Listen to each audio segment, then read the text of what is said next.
están? Buenas tardes. Qué bueno que nuevamente nos encontremos. Gracias por estar ahí del otro lado. Gracias porque nos podemos encontrar en esta forma distinta, diferente, pero que nos permite seguir siendo iglesia juntos. Y aprender juntos, compartir temas distintos, poder reflexionar sobre distintos temas, como lo venimos haciendo los viernes anteriores.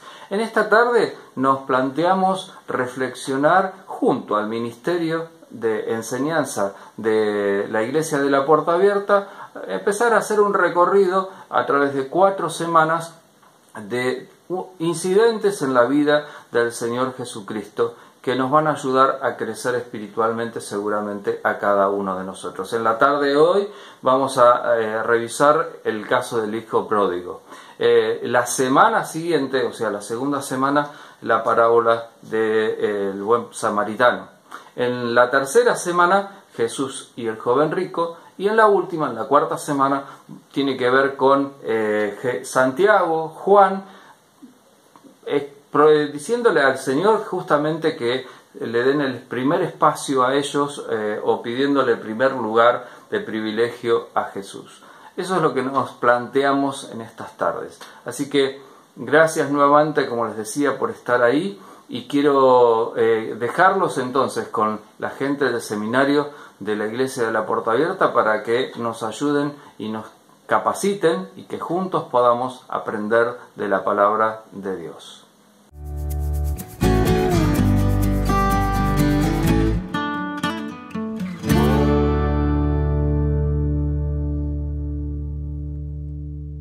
Gracias, Jorge. Muy buenas tardes a todos. Qué lindo poder compartir como Ministerio de Enseñanza este espacio con toda la Iglesia de la Puerta Abierta. Lo vamos a hacer a partir de hoy y por los próximos 4 viernes. Vamos a dedicar cada uno de estos viernes a observar un relato de los evangelios. Ustedes saben que corría el mes de marzo de 1994 y un gran maestro de la palabra, un hombre de Dios, el doctor Mervyn Brenneman, nos desafió a los estudiantes de los cuales yo formaba parte con un texto que yo quisiera observar para introducir este espacio que vamos a vivir por las próximas semanas. Él nos hizo mención al relato del Señor Jesús resucitado en el camino a Emaús. Nos relata esto el Evangelio de Lucas en el capítulo 24, los versos 13 al verso 35. Si ustedes lo observan con detenimiento, se van a dar cuenta que hay 2 discípulos que van por el camino a Emaús y se les aparece el Señor resucitado. Ellos no lo reconocen. El Señor les pregunta de qué venían hablando. Y ellos les dicen: ¿sos acaso el único extranjero que no tiene idea de lo que está pasando? ¿No sabés que el Mesías ha muerto en una cruz? Había prometido resucitar, pero esto todavía no ha sucedido. ¡Qué increíble! Tenían frente a sus ojos al protagonista de todos sus comentarios, al mismísimo Señor Jesús resucitado. Sin embargo, no lo reconocían. Y el Señor hace algo llamativo, lo lleva un paso más allá y les dice: ¿ustedes no recuerdan lo que las Escrituras dicen acerca de Él? Y comienza, dice allí el Evangelio, a relatarle todo lo que el Antiguo Testamento, todo lo que los profetas habían profetizado acerca del Mesías, que vendría a la tierra, que moriría y que al tercer día resucitaría. Cuando este diálogo acaba, el Señor Jesús hace como que continúa por el camino y ellos le dicen: no te vayas, ya el sol está bajando, se va a hacer de noche, vení a casa a compartir la comida con nosotros. Jesús entra con ellos Y dice el texto que cuando se sientan a la mesa y parten el pan, es ahí entonces que reconocen que aquel hombre que había caminado con ellos en el camino era el Mesías sobre el cual ellos venían dialogando. Y cuando reconocen esto, dice el texto, el Señor Jesús se les desaparece de escena. Pero ellos se hacen una pregunta que para mí es clave en el texto. Ellos se preguntan lo siguiente: ¿no ardía nuestro corazón en nosotros mientras nos hablaba en el camino y cuando nos abría las Escrituras? Permitime parafrasearlo. Ellos se dijeron a sí mismos: ¿cómo no nos dimos cuenta que ese que venía con nosotros en el camino era el Señor Jesús resucitado?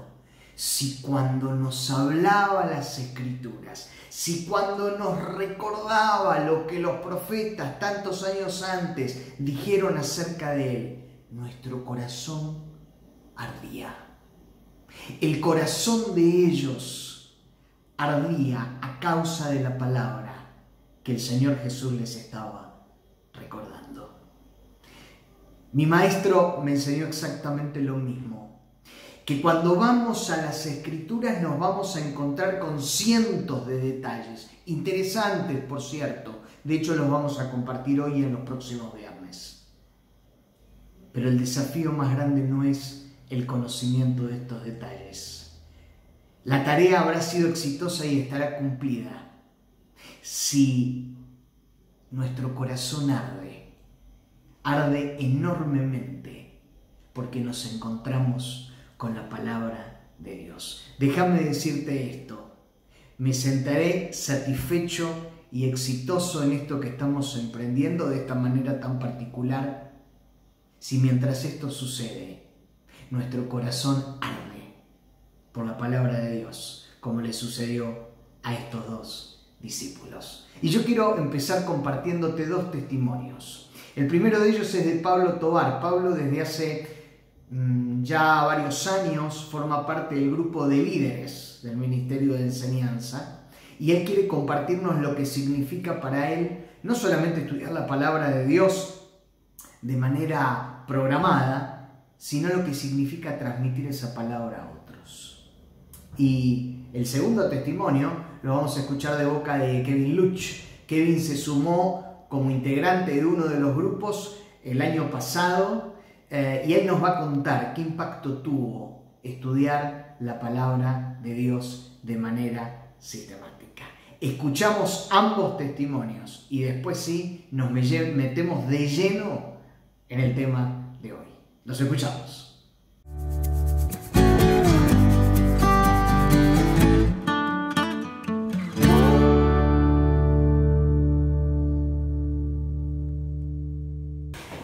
Hola, ¿cómo les va? Mi nombre es Pablo Tovar. Me toca a mí representar al grupo de líderes que compartimos el grupo de enseñanza de la iglesia. Para mí es un enorme privilegio porque estoy agradecido de formar este grupo de hermanos, lo cual nos toca compartir la enseñanza de la palabra de Dios. Gran responsabilidad, pero a la vez un gran privilegio, porque a través de los grupos de enseñanza no solo nos permiten ayudar a los hermanos a que puedan crecer en el conocimiento de la palabra de Dios, sino que nos enriquecemos en el compartir unos con otros. Eso es maravilloso. Nos conocemos, aprendemos de sus vidas, de sus experiencias y, como dice la palabra de Dios, compartimos la comunión, común unión unos con otros. Qué lindo. Y realmente es un privilegio cumplir el mandato de Jesús. Él dijo: id y haced discípulos, y luego dijo: enseñándoles que guarden todas las cosas. Nos preparamos para cada clase, pero salimos más bendecidos y enriquecidos en lo que recibimos que en lo que podemos dar. Porque el ver crecer a nuestros hermanos en el conocimiento de la palabra de Dios y verlos madurar en la vida cristiana es algo maravilloso. Si nunca formaste parte de un grupo de estudio, te animo que en la próxima oportunidad lo puedas hacer. Dios te bendiga.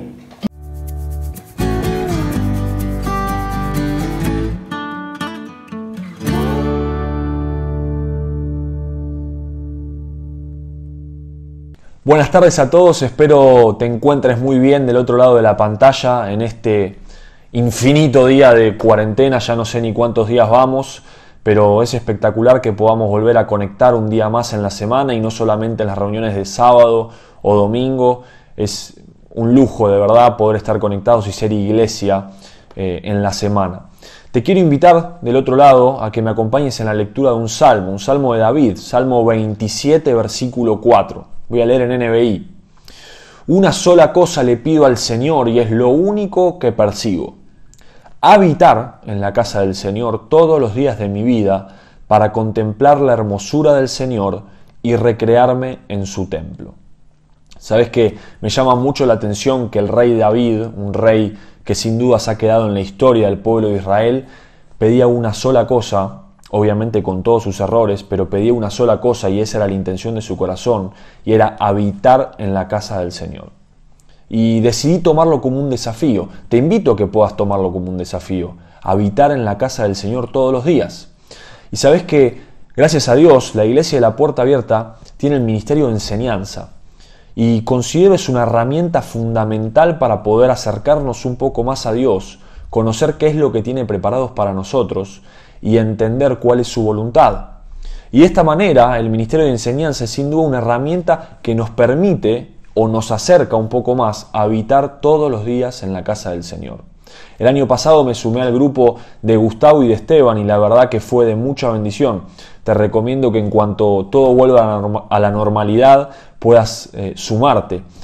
Y desde ya les mando saludos a todos mis compañeros que hicieron el curso de la vida de Jesús durante el 2019. Así que te invito a eso, a que puedas estudiar las Escrituras, a que puedas estudiar la Biblia, que es una verdad de tapa a tapa y sin dudas tiene efecto en la actualidad. Te mando un gran abrazo, o mejor dicho, un gran codazo, porque el abrazo no se nos está permitido. Hasta luego, nos vemos.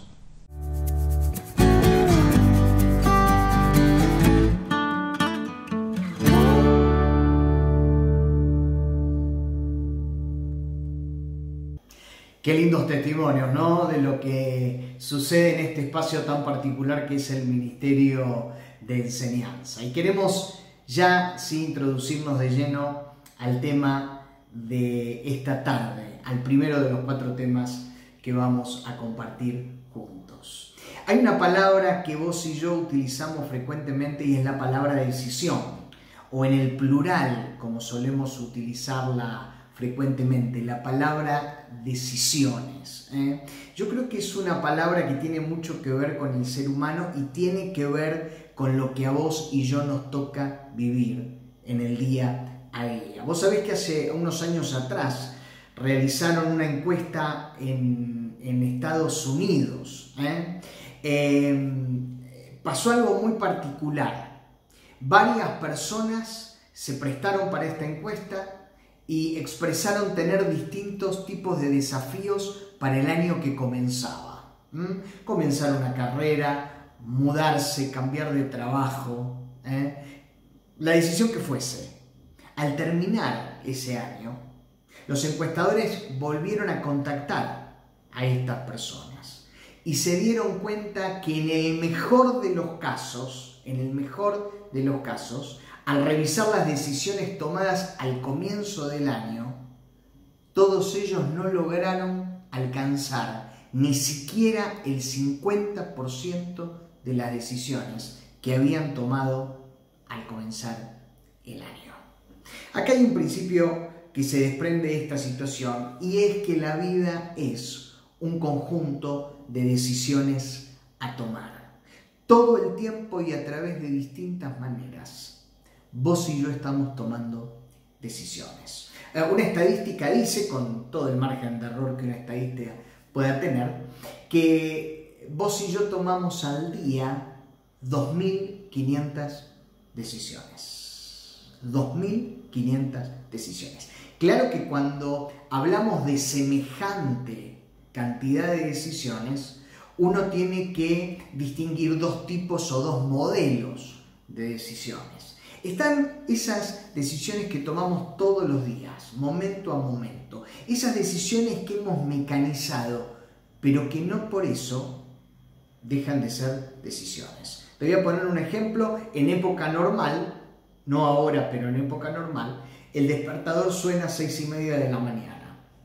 La primera decisión que yo tengo que tomar es si lo apago y me levanto o lo apago y duermo 5 minutos más. Y así a lo largo del día yo tomo cientos de decisiones que he mecanizado, pero vuelvo a repetir, no por eso dejan de ser decisiones, porque yo podría tomar la decisión de no hacer eso día a día y momento a momento y después, claro, atenerme a las consecuencias. Pero hay un segundo modelo de decisiones y son las decisiones que tomamos de manera más esporádica y que son las decisiones más trascendentales de nuestra vida. ¿Dónde voy a vivir? ¿En qué trabajo me voy a involucrar? ¿Con quién me voy a casar? Y así sucesivamente. Pero déjame decirte que ambos modelos de decisiones tienen un denominador en común. Ambos modelos tienen una cuestión en común y es esta: que cada decisión tomada en el hoy afecta inevitablemente mi mañana. Cada decisión que yo tomo hoy afecta inevitablemente mi mañana. O, lo puedo decir de otra manera, cada vivencia, cada situación, cada problema vivido hoy es muchas veces la consecuencia de decisiones tomadas en el ayer. Y yo quisiera llevarte en esta tarde a observar, quizás me atrevería a decir, una de las dos parábolas más conocidas que el Señor Jesús contó. Allí el Señor toma como protagonista a un joven que a lo largo de esta historia toma dos decisiones sumamente trascendentales. Lo llamativo, lo paradójico, es que estas dos decisiones van acompañadas de oraciones. Dos decisiones, dos oraciones. Acompáñame, si tenés tu Biblia allí, al Evangelio de Lucas, al capítulo 15, versos 11 al 24. Evangelio de Lucas, capítulo 15, versos 11 al 24. Y dice así la palabra: también dijo el Señor Jesús, un hombre tenía 2 hijos, y el menor de ellos le dijo a su padre: Padre, dame la parte de los bienes que me corresponde.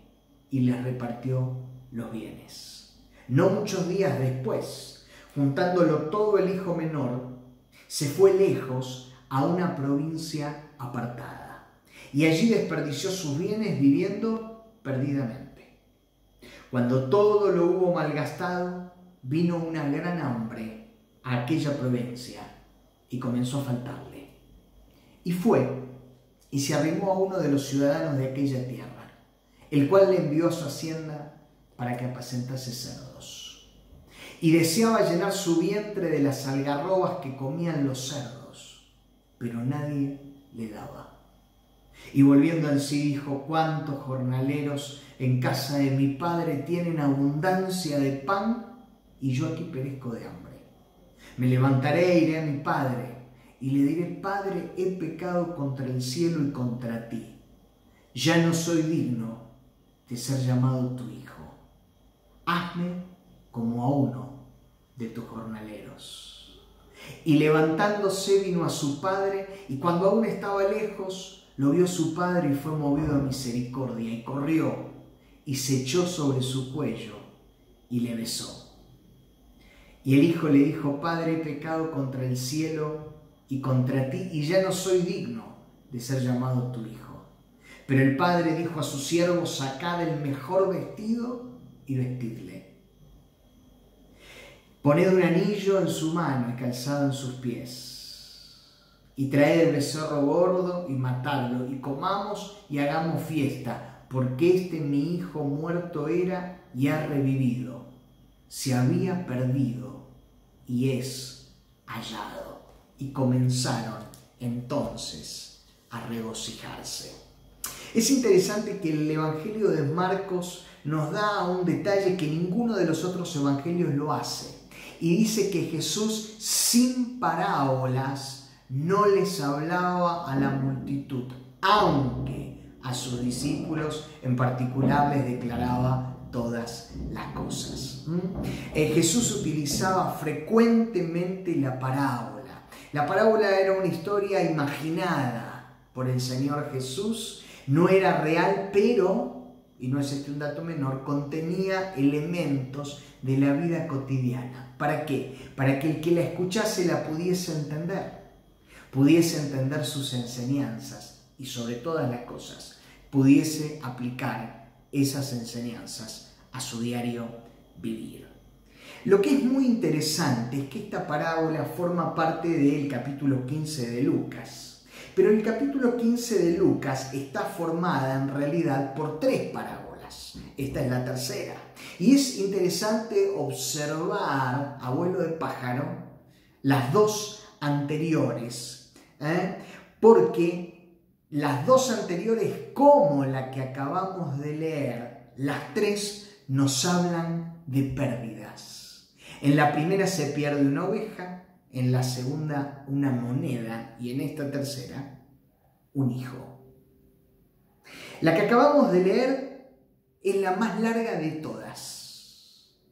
Es la única que consta de 2 partes bien relacionadas, pero a su vez bien definidas. Están tan definidas que nosotros nos vamos a detener en esta tarde en la primera parte. Digamos que esta última es la culminación de las anteriores, aún en el sentido numérico. Si ustedes observan en sus Biblias, en la primera había 100 ovejas, en la segunda había 10 monedas y en la tercera había 2 hijos. Es, finalmente, la más detallada de todas las parábolas que el Señor Jesús contó. Alguien la llamó el mejor relato breve del mundo. Metámonos en la historia. ¿De qué va? Bueno, allí había un padre con 2 hijos, un hijo mayor y un hijo menor. Pero no bien comienza el relato, nos damos cuenta que el hijo menor toma una primera decisión y hace una primera oración. La primera decisión que toma este hijo menor es la de irse lejos del padre. Es la de irse lejos de la casa del padre. Es irse lejos de los negocios del padre. Y esta primera decisión va acompañada de una primera oración. Y esta primera oración es: Padre, dame. Padre, dame. De alguna manera le dijo al padre: no quiero estar más cerca tuyo. Quiero los bienes que me corresponden. Padre, dame. Ahora, cuando nosotros la leemos a simple vista, podemos pensar que fue una oración fuera de tiempo. El padre no había muerto y ya le estaba reclamando la herencia que supuestamente le correspondía. Sin embargo, tenemos que entender que bajo la ley judía un padre no podía disponer de sus bienes como quería. Porque estando aún él con vida, al hijo mayor le correspondían 2/3 de los bienes y al hijo menor le correspondía 1/3 de esos bienes. Quiere decir que desde el punto de vista legal, este hijo menor estaba en todo su derecho a pedirle al padre los bienes que le correspondían. Por eso tenemos que entender que esta primera decisión y esta primera oración revela algo más profundo que lo que se ve a simple vista. Lo que esta oración revela es que ya a este muchacho en esta instancia de la historia no le interesaba la persona de su padre, sino los beneficios económicos que de él podía obtener. Lo voy a repetir porque no es menor el tema. A esta altura de la historia nos damos cuenta que el interés de este joven no estaba en la persona de su padre, sino en los bienes que de él podía obtener. Me hace acordar mucho a nuestra sociedad esta actitud y esta oración. Si nosotros observamos las encuestas de religiosidad, se publican frecuentemente en los diarios y en los medios, nos vamos a dar cuenta que de un 3 a un 5% de la población en la Argentina se declaran ateos o agnósticos. De esto se desprende que de un 95 a un 97% de los argentinos se declara cristiano. La gran pregunta es, ¿todos ellos que se declaran de esta manera están interesados en la persona del Señor? ¿O simplemente están interesados en los beneficios y en los bienes que de él pueden obtener? ¿Cuál es el verdadero interés? Hace muchos años atrás estábamos cenando con Gaby en un restaurante y me llamó la atención una situación en la mesa de al lado. Allí había una pareja, él era un hombre mayor, ella era una mujer de mediana edad, y el hombre mayor empezó a contar todos los problemas que tenía esta mujer.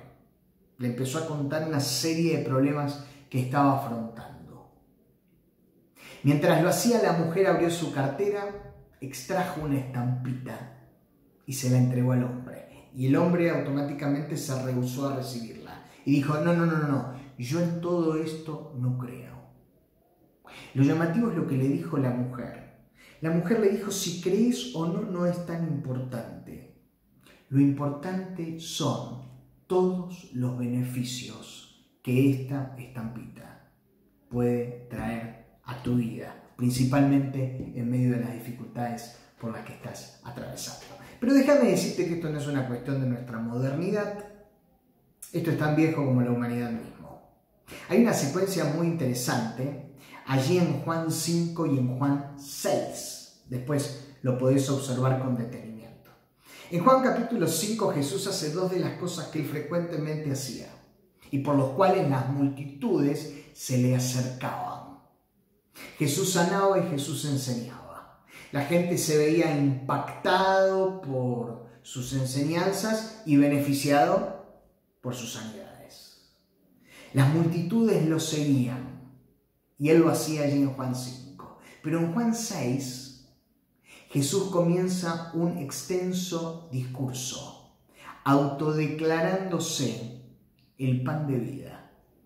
De alguna manera él dijo, yo soy el pan de vida, yo soy el alimento necesario y es más, el elemento y el alimento imprescindible que vos necesitas para gozar de buena salud, para estar de pie, para tener una vida verdadera.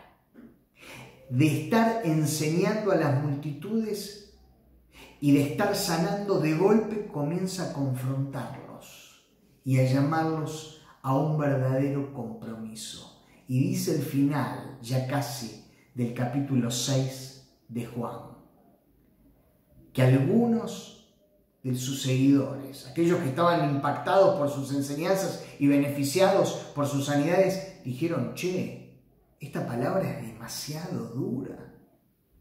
Mientras enseña y sana, fenomenal, pero esta palabra es dura. ¿Podremos realmente cumplir con ella? Y Jesús se da vuelta, se encuentra con los íntimos, se encuentran con los 12 y les preguntan, ¿quieren irse ustedes también? ¿A ustedes también los ofende este llamado al compromiso? este querer más de mi persona que de mis beneficios. Y el apóstol Pedro, que generalmente respondía a Jesús, generalmente de manera desacertada, esta vez hace una excepción a la regla y le dice, de manera de pregunta retórica, Señor, ¿a quién iremos? Si solamente vos tenés palabras de vida. Pero terminando el capítulo, dice que muchos de los que hasta ese momento le seguían, ya no seguían detrás del Señor. Se habían ido, porque el Señor les demandaba un compromiso que ellos no estaban dispuestos a cumplir. Lo interesante, volviendo a la historia de esta tarde, es que él se va a una tierra lejana con todos los bienes que, por supuesto, por ley le correspondían. Y a corto plazo, observamos en la historia, disfrutó de los beneficios del Padre. Disfrutó a full de todo esto, pero luego comenzó a sentir las consecuencias de su decisión y las consecuencias de su oración. Lo digo de otra manera, primero tuvo una primera consecuencia dulce y corta, extraordinaria, que dio paso a una segunda consecuencia, amarga y larga. Terminó, dice el texto, apacentando cerdos. Déjame decirte que no es casualidad que Jesús haya incorporado el hecho de que él haya terminado alimentando cerdos, porque para un judío no había actividad más despreciable que la de apacentar un cerdo, porque un cerdo era para el judío sinónimo de inmundicia.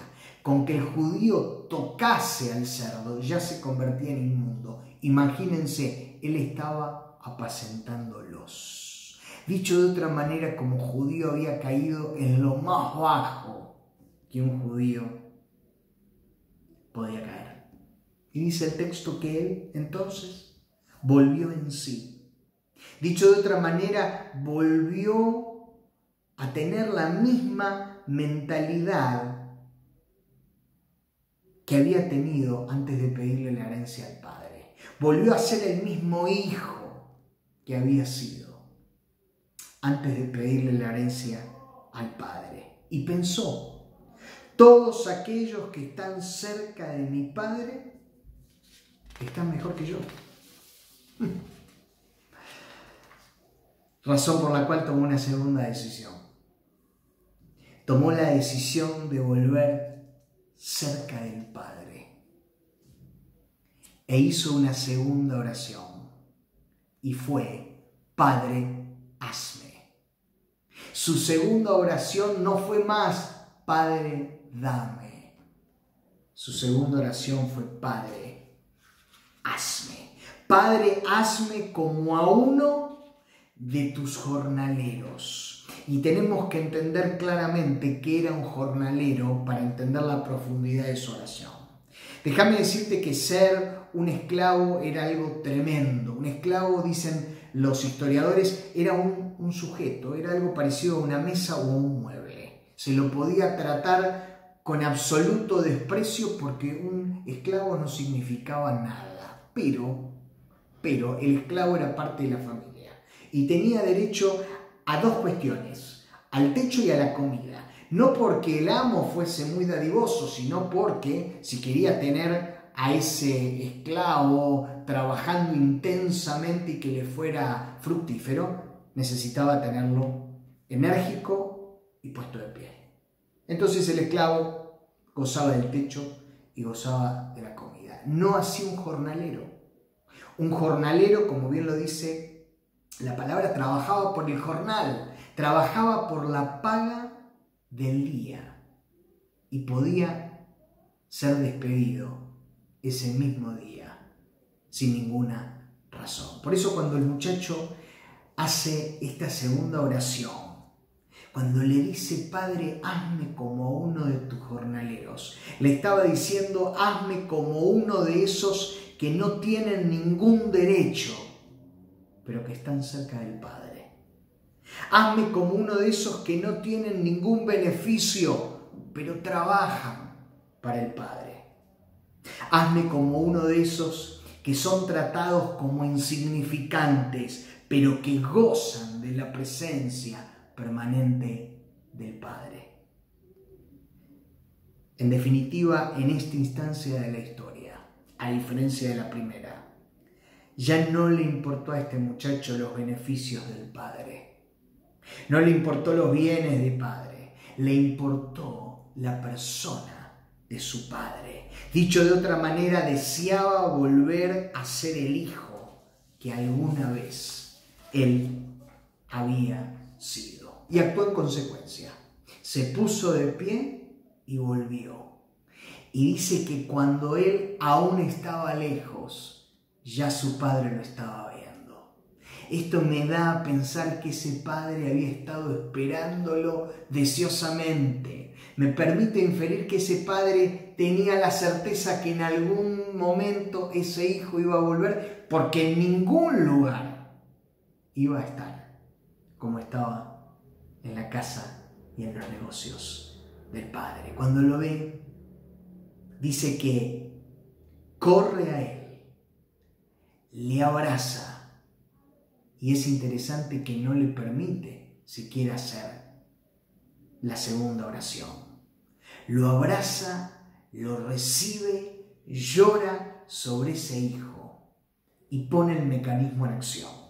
Llama a los empleados, a los esclavos, a los jornaleros, y les dice, por favor, pónganle una túnica. Y es muy llamativo esto.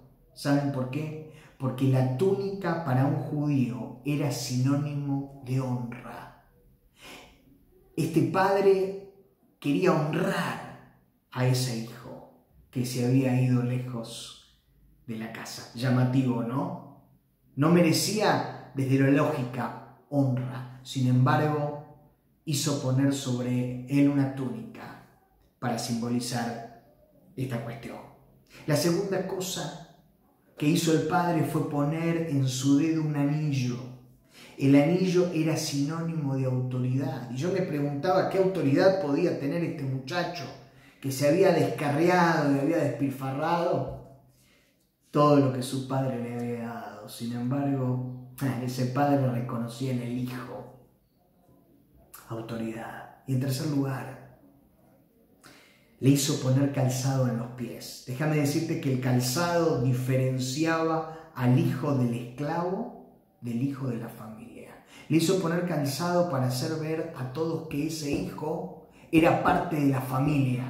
No era esclavo y mucho menos iba a ser jornalero, tal como él lo había pensado en un principio. En definitiva, ese padre trató a su hijo como si ese hijo nunca, jamás se hubiese ido. La pregunta que quizás nos tengamos que hacer es ¿por qué Padre hazme? ¿Y por qué no Padre dame? Quizás nos preguntamos, ¿no estamos en nuestro derecho en algún momento de reclamarle al Señor que Él nos dé lo que necesitamos o lo que deseamos? ¿Por qué Padre hazme? Y leyendo la historia, yo observo lo siguiente. Cuando él ora al Padre diciéndole, Padre dame, lo único que recibe de su Padre son bienes materiales y ninguna otra cosa más. Mientras que cuando él ora al Padre y le dice, Padre, hazme, él volvió a ser el hijo que alguna vez había sido. Él volvió al hogar del Padre. Se restableció la relación padre-hijo y además, y como consecuencia de eso, obtuvo todos los bienes materiales que como hijo le correspondían. Cada decisión tomada en el hoy afecta inevitablemente nuestro mañana. Si alguien entendió eso fue Fernando Parrado. El 13 de octubre del año 1972, Un grupo de rugbyers uruguayos volaban de Uruguay a Chile y todos sabemos qué pasó. Ese avión se desmoronó en el cordón montañoso, allí en la cordillera de los Andes, y ellos intentaron sobrevivir. Muchos de ellos murieron en el impacto y murieron más tarde. De hecho, a Fernando Parrado se les mueren tanto su hermana como su madre. Estuvieron 72 días, cuenta la historia, allí, dando vueltas, pensando que ya morirían de frío, comiendo la carne de sus compañeros muertos, sin que nadie pudiese rescatarlos. Y dice Parrado algo muy interesante: cuando yo estaba en aquella situación de la cual no sabía si iba a sobrevivir, yo me hice una pregunta, y es: ¿esta situación me va a frustrar por el resto de mi vida?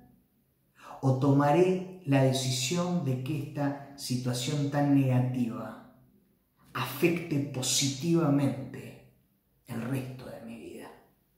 ¿Voy a permitir que esta situación me provoque decaimiento o esta situación adversa me va a potenciar como persona? Y él dijo: yo tomé esta segunda decisión.